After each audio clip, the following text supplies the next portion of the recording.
I've been getting a lot of slack about talking about what's going on out in California. And it's almost like the East-West Coast battles are happening around the East Coast. The West Coast is real pissed off, like, hey, what's going on in New York? Well, I'm glad you asked. I will tell you exactly what's going on in New York and why we just had floodings during this last tropical storm, hurricane, whatever you want to call it. Have you ever been to New York? First off, it's covered in buildings, giant buildings. So I gotta do this simple. Plus, New York is just this island, just floating out there, just slightly attached.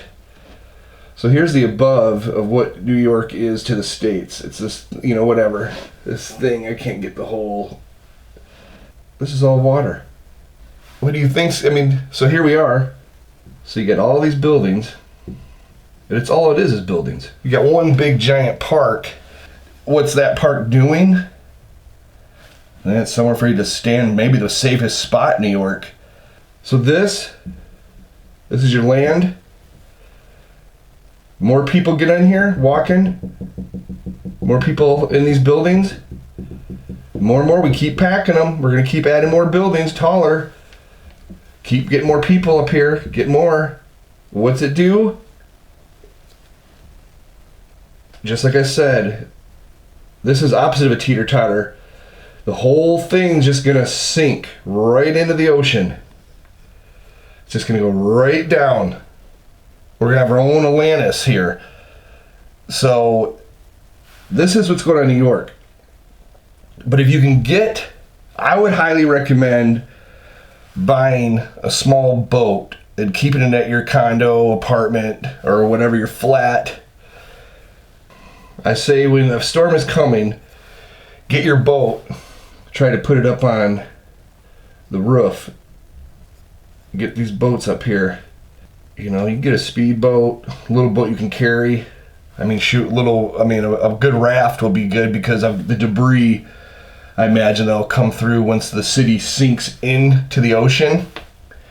And as that happens, your boats will be ready to sail off. New York goes down.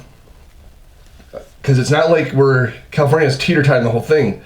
New York, it's by itself. It could teeter-totter, but there's the weight's almost equal, just buildings. Buildings and cement and steel. It's about almost the same. Once I've heard, I got a buddy that works for the city. He's been underneath it, and he said it's damn near the same weight on one end to the other of material. How did he weigh that? They have some special equipment when they're underneath there with the trains and subways. But I highly recommend getting a boat. And if, like I've always said, if that starts to sink and everyone starts running out of New York and they get over here and land, it's going to create the same thing. It's going to just teeter-tot the whole, then it's going to just pour. Connecticut's going to pour in the ocean. Pennsylvania's going to pour. We don't want that. We got to ease out and get way out in the middle. We got to get everybody into the middle. There almost needs to be a code of spreading the weight out equally. But we like to just dense it all up, and that's what's going to happen. I don't know what to tell you. Especially with all these super tall buildings on top of each other. I think everybody just needs to buy a personal boat. That's my take on it, and I'm not looking forward to this because we've got so much room in the middle. So much room. But we keep going to the edges and we're just teeter-totting it right into the ocean.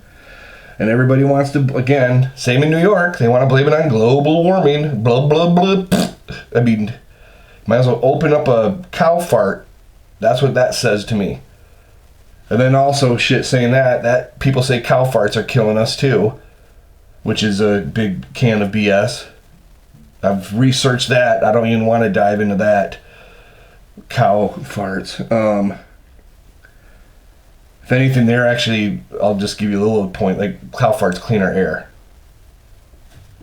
Homemade purifiers. But anyways, what do I know? I'm just Gary. Gotta get to the middle. Gotta get to the middle. Till next time, stay alive.